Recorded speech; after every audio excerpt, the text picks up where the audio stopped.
Chapter 11. I really appreciate you driving me, I said to Berta. That is fine, she answered, but I'm still not sure why you're going downtown on a school day instead of to school. Shouldn't you be going to school?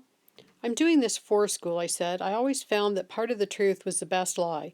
Nobody, including Mrs. Watkins, would have approved of me skipping school to complete the interview. I'm interviewing somebody for an assignment.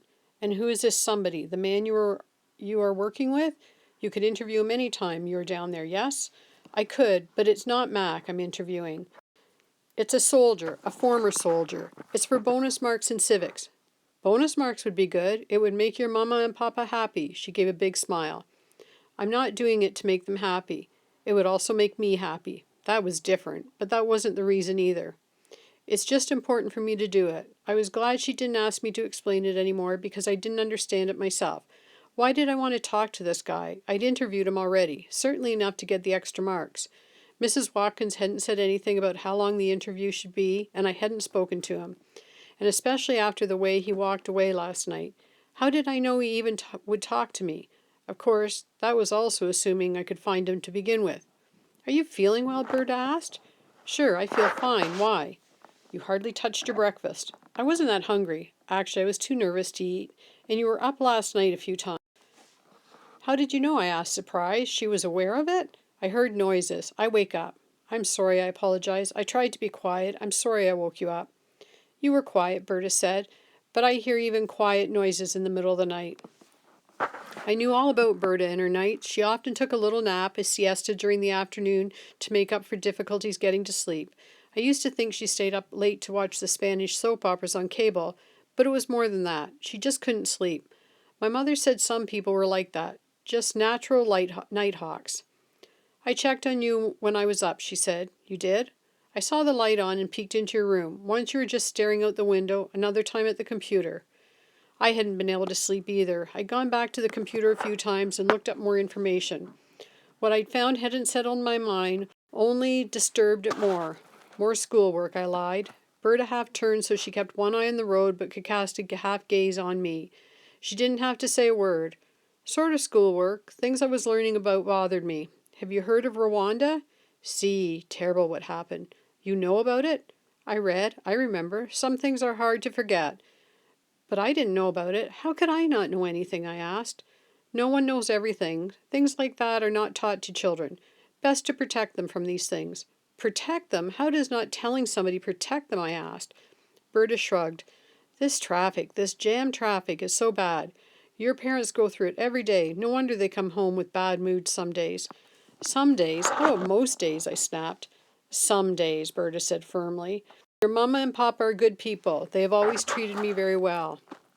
I was going to say something, but I didn't. I guess they did treat Berta well. But why shouldn't they? She did everything for us. She held our family together. You can let me off anywhere along here, I said. We were right beside the park. I've come this far. I'll drive you right to where you need to go. This is where I'm going. She gave me a quick, piercing look. She looked confused and worried. She slowed down and pulled the car over to the side of the road. Thanks a lot, Bert, I said. I started to climb out when she reached over and took me by the arm. Eon, she asked. It's okay. I'm interviewing a street person. He lives here in the park. She shook her head. This is safe? No? There's nothing to worry about. I'll be fine. Honest. She released her grip and slipped her arm around me, pulling me all the way into the car and giving me a little hug. I will worry. That is my job. Be careful, carino mio. I'll be fine. I climbed out and then leaned back into the car. Thanks. It is nothing. Just a drive. Thanks for that as well. I closed the door and headed into the park. I looked back and watched as she slowly edged back into the flow of traffic. I watched her little car, bright green with even brighter spots of orange rust on the back fender, merge into the flow of the river of cars. The little ceramic dog with the bobbing head in the back window waved to me, and I couldn't help smiling back. It always made me smile. The little car disappeared among the larger cars and trucks, and she was gone. I always liked being in her car, more than I liked being in my parents' fancy cars. Now that Berta was gone and I'd convinced her that I was going to be fine, I had to work on the other part, convincing myself that I'd be okay. I was nervous, more than nervous. Partly I was anxious about talking to him, wondering if he'd even talk to me or how he'd react. Partly I was just concerned about being in this park. It was day, but that didn't mean that there wouldn't be people here to cause me grief. People like those three punks I'd run into the first time. I was dressed down in old shoes and jacket, hoping nobody would bother me, but that night might not be enough. I was prepared, just in case. I had a little bit of insurance. I wasn't going to be the only one without some sort of weapon. I patted my left sleeve with my right hand, feeling the metal bar I'd slipped up my sleeve. Thank goodness Berta hadn't noticed it. It was about 20 inches long. I found it in the garage, left over from when the construction workers put in our new cement patio out back. It was the closest thing I could find to the bar Sarge had had up his sleeve.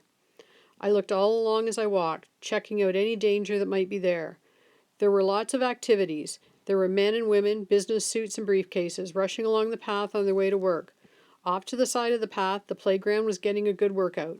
It was occupied with small children being pushed on swings or swarming the climber. Clustered around a little bench were 6 or 7 young women.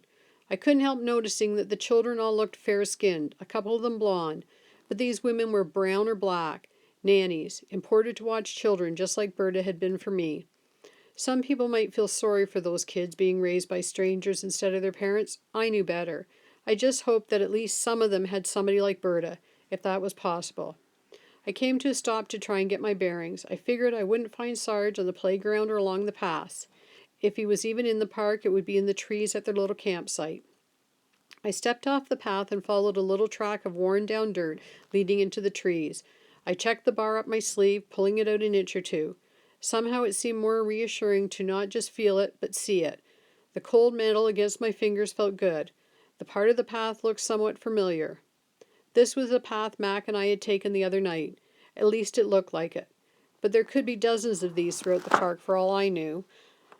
I ducked to get under some overhanging branches. I looked back. The playground, the main path, and the people walking along it were all out of sight now. Funny, I was in the middle of the city, over 3 million people, but I was now out of sight of all of them. I reached for the metal bar again. Maybe I'd just keep my hand on it. I kept moving. The path dipped and twisted, and I was just starting to think that I'd gone the wrong way when I caught a glimpse of color through the bushes, red, the color of the tent canvas. I pushed back the lines of the branches and stepped into the clearing. There were 6, no 7 tents. It was different to see them in the light of day. It all seemed more real as a bunch of tents in the middle of a park in the middle of the city could be.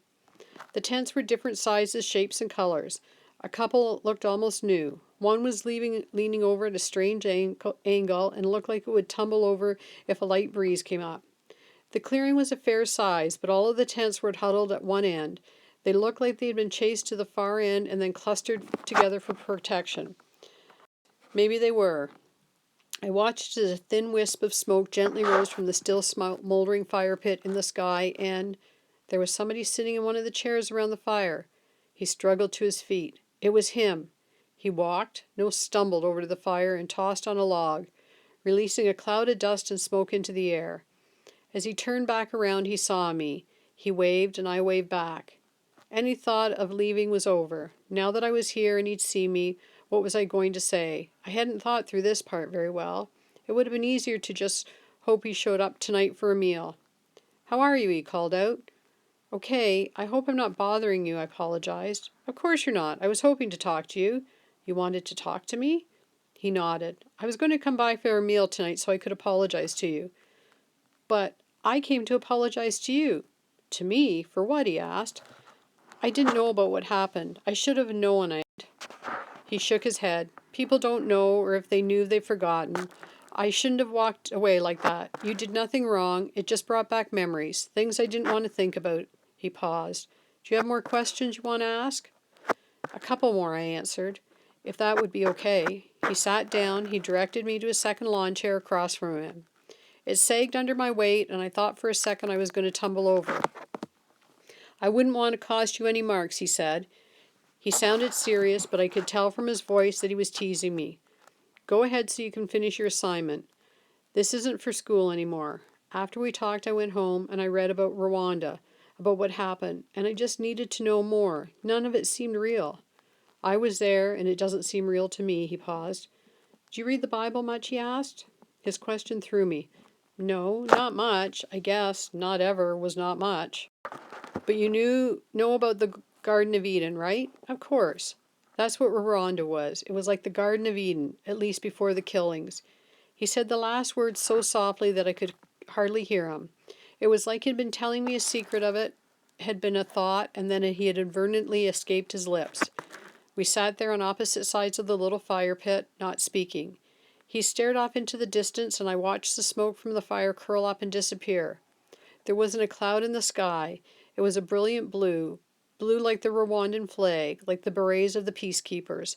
There wasn't a sound, not traffic, not birds, not even wind in the trees, just silence. One day you're there trying to help, thinking that you can help, that you can be part of making a difference for these people. And then the next, you're nothing more than a witness to acts of unspeakable evil, he paused, and you're helpless to stop it. His hands were shaking. Actually, all of them looked to be shaking.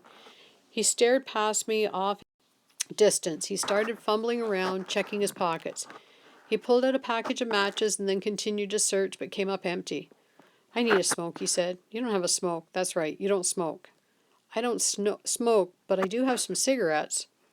I reached into my pocket and pulled out a fresh, new, unopened package of cigarettes.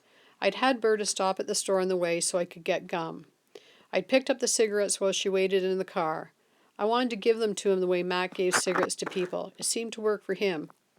Here, I said as I held them out. But if you don't smoke, why do you have cigarettes, he said. I knew you smoked, and I thought you could use them, I explained. That was nice of you. That's no problem. You'll have cigarettes for the whole day. Afraid they won't last that long. As soon as the guys get up, I'll be sharing with them, he said, gesturing to the tent. How many people are here? I think 10. Might be 12. Could be 14. I didn't count. We just made space for whoever needs a place. We share. That's how we get by. I stood up to give him the package. He reached over, then grabbed me by the arm and held on, catching me completely by surprise. My heart leapt into my throat, and I tried to pull away, but he held me firm. He was strong, his grip vice-like. What do you have here, he asked, holding the arm that held the bar up my sleeve. Nothing, I stammered. He released his grip, and I practically tumbled over backwards before I regained my balance. Seems like something, he said. Slowly, hesitantly, I pulled the bar free, rereeling it inch by inch until I held the whole thing in my hand. What was he going to say to me? Give it here, he said, holding out his hand. Reluctantly, I handed it to him. He held it up, slowly turning it around, looking at it from all angles. Good weight, good length. He handed it back to me. I thought that I should have something. It's sort of like the one you have, I said, trying to explain and excuse myself. They say imitation is a form of flattery. It's been a while since anybody wanted to imitate me. I just thought it would be smart for me to have something. I can't just hope that you'll be there again if I need you. Smart to be prepared, not so smart if the police see it. You'd be charged with a weapons offense. Besides, it's only helpful if you plan on using it. Were you? I was hoping I wouldn't have to. But if you did have to, he persisted. I shook my head. I'm not sure if I had to. Maybe, probably, I hope. That's probably the best answer. You just don't know. You can never predict your reactions until you're in a situation, especially one involving life and death, especially if that death involved your life. I knew he'd been in those situations. I'd only read about them or seen them on TV or movies. Sarge picked up the cigarette package which had fallen on his lap. With shaking hands, he the cellophane wrapping, removed a cigarette, and put it in his mouth. He struck a match and tried to connect the shaking end with the cigarette. They met, and the end of the cigarette started to glow, and he exhaled a puff of smoke. That's good, he said as he inhaled another drag of the cigarette. Now all I need is something to eat. Have you had breakfast, he asked. No. Hungry? I am now. Come on, he said. He got up. I know where we can get a bite. You like bagels? Sure, who doesn't? This place has the best bagels. You ever had a Montreal bagel, he asked. I've been to Montreal. I just don't know if I ate a bagel when I was there. He laughed. It isn't the location. It's the way they're made. Sweeter, different dough. You're going to like it. He got up from his seat. Come, let's go and eat. I got up from the chair. I slipped the metal bar back up my sleeve and quickly caught up to him as he retraced the steps I'd taken earlier that morning. I pressed a hand into my pocket to make sure I still had money. I felt the bills, 3 $5 bills. I didn't have my wallet with me. I deliberately left that safely on the top of my dresser. I'd offered to pay for our breakfast. I was going to tell him that when I realized that I didn't even know his real name. I was wondering, should I call you Sarge? I asked. He smiled. You could, but the boys, they call me Jack. Okay, sure. Jack, I was wondering, how long have you lived in the park? Most of the winter. And nobody bothers you? Who would bother us? He asked. I don't know, the parks people or maybe the police? They know we're there, but they just leave us alone, and they don't try to make you move. We only burn deadfall, make sure the fire is tended, and as long as we stay on out of sight, they leave us alone. That's important, staying out of sight. The people driving by, walking in the park, up in those big buildings, do important business. They don't see us, they can pretend we don't exist. That was exactly what Mac had said. As long as you don't see something, you didn't have to deal with it. By the way, what day is it today? Thursday. Sometimes I lose track of the days, but I thought it looked too busy, too much traffic to be a weekend, he said. Then he turned to me and slowed down a bit. If it's Thursday, what are you doing here instead of school? I guess I should be in school, I said reluctantly. Be careful, he said as he started to cross the street. We dodged cars as we crossed. He cut across the parking lot of a donut shop. There was a long line of cars waiting at the drive-through window. Here it is, best bagels around, Jack said. I could see through the front window that a lot of people agreed with him because there was an equally long line at the counter inside. I grabbed the front door, holding it open for Jack, and, not that way, come, he said, motioning for me to follow. We circled around the side, but there was another entrance. The back of the building certainly wasn't as fancy as the front. There were boarded-up windows and a big brown door with a massive graffiti marking the territory. Some garbage cans and a big green dumpster. Let's see what they're serving for breakfast, Jack said. He took the lid off the dumpster and swung it up. I stopped dead in my tracks, stunned. Hold this for me. What? I asked in shock. Hold the lid so I can look inside. You're not serious, are you? You're not going to eat from the dumpster. Why not? I have money, I said, digging into my pocket. I was going to buy us breakfast. Inside. We don't have to eat from the garbage. I can't take your money. Besides, it's not just me. I'm hoping I can bring back something for everybody. Take the lid so I stumbled forward, putting the money back in my pocket and grabbing the big plastic lid, holding it up. Jack shuffled around the cardboard boxes and papers and, here it is, he said, holding up a large, clear plastic bag. It was filled with donuts and muffins and bagels. There had to be 3 or 4 dozen. As he started to look in the bag, I lowered the lid. I looked around, trying to see if anybody had noticed what we'd done. What do you want? He asked as he sat down on the curb and started to undo the bag. Should you be doing that here? I asked. What if somebody came out of the donut store? Then I'd say thank you. But wouldn't they get mad at you? He shook his head. They know what I'm doing. How did you think I knew to look? A couple of the people who work here, they told me to look, told me there'd be something there most days. Why would they do that? It isn't like they can sell them. They're 2 days old. The fresh ones they sell, the day-olds they put in the bag and sell at half price. These are the ones they couldn't sell at half price, so they tossed them. So what do you want? I don't know. Maybe I shouldn't have anything.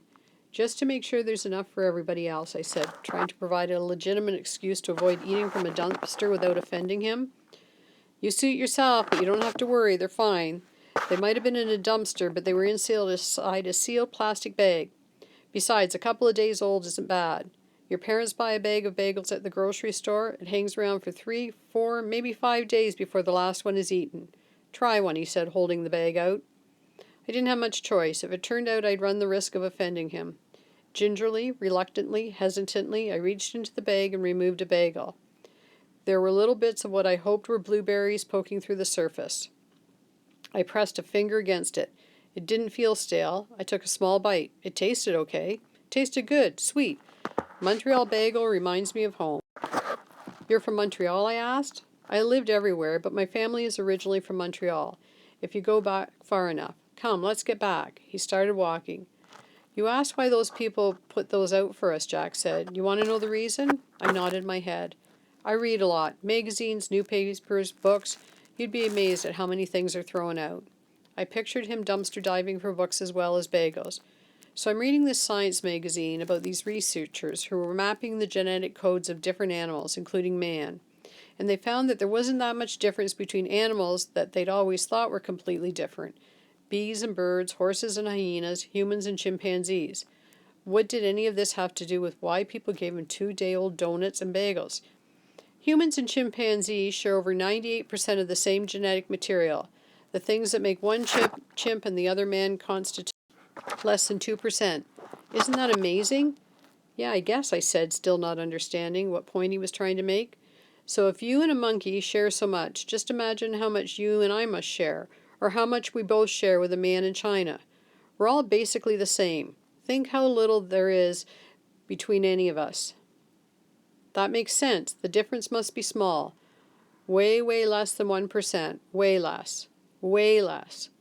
So me and those people who work in the donut store, we're basically the same. Them doing something nice for me is just like them helping a member of their family. We're all in this together. We're all part of the same family. And that's what makes Rwanda so hard for me to believe. What do you mean? The people in Rwanda. The 3 tribal groups. 3. I thought there was just 2. The Tutsi and the the Hutus, he said. Who did you look things up? You did look things up, didn't you? I know. The Hutus make up the majority of the people, close to 80%. The Tutsis make up a group around 15%. And then there's a third group, the Twa. I didn't know about them. Small, only 1%. And all around in neighboring countries are Tutsis who are displaced living in other countries, Tanzania, Burundi, Uganda, Zaire, the Congo. But these groups of people living side by side together in the Garden of Eden since the dawn of time, how different could any of them be from each other? How much difference could there be between a Hutu and a Tutsi? Nothing, I guess, I said. But that nothing was enough. He shook his head. Have you ever seen a dead person? On TV, on the news. I'd never even been to a funeral. I'd seen dead bodies before. I lived a long time. I've served in the military in places around the world. Places where death isn't sanitized and hidden away like it is in this country. Death is a part of life. We crossed the street. The traffic lighter as morning rush hour was starting to wind down. But seeing death before didn't prepare me for what I saw there. Nothing could prepare me, or anybody else. I'd never seen so much death. Death happening in so many ways. Like with a matchet, I asked, thinking back to what he'd said to me the first time we met. He nodded. Yes, with a machete, knives, guns, rockets, and grenades. Do you believe in heaven? He asked suddenly. Heaven? Do you mean like clouds and pearly gates and harps? I'm not sure what it will look like, but I know it exists, he said. Do you know why I'm so sure? I shook my head. I know there must be a heaven because I've seen hell. Sometimes it was so hot it almost burned my lungs when I inhaled. Other times it was so cold that my blood nearly froze. I've seen hell, I've been in hell, here and in Rwanda. And because of that, because I know there's a hell, I'm positive there must be a heaven. All the time he'd been talking, he'd been looking straight ahead, no hint of expression on his face. He stopped in the middle of the small wooden bridge spanning a creek that cut through the park. Do you know what I think of every time I cross this bridge? Of course I didn't know, but I didn't think he expected an answer. I think of bodies, a river full of bloated human bodies, dumped in a river so thick that they formed a blockade across the river where it went under a bridge. And people had to haul those bodies out, drag them up onto the shore, and dump them back into the river on the other side of the bridge to stop that logjam of human beings from causing a flood. And each time they pulled out a body, another drifted down the river to take its place. I'd stared down at the creek. There was a grocery cart embedded in the mud of the bank and a white plastic bag caught in the current, twisted and turned as it floated along with the current and then disappeared under our feet. But as Jack stood there staring down, I knew he hadn't seen the plastic bag. He was seeing all those bodies floating by. He was seeing hell.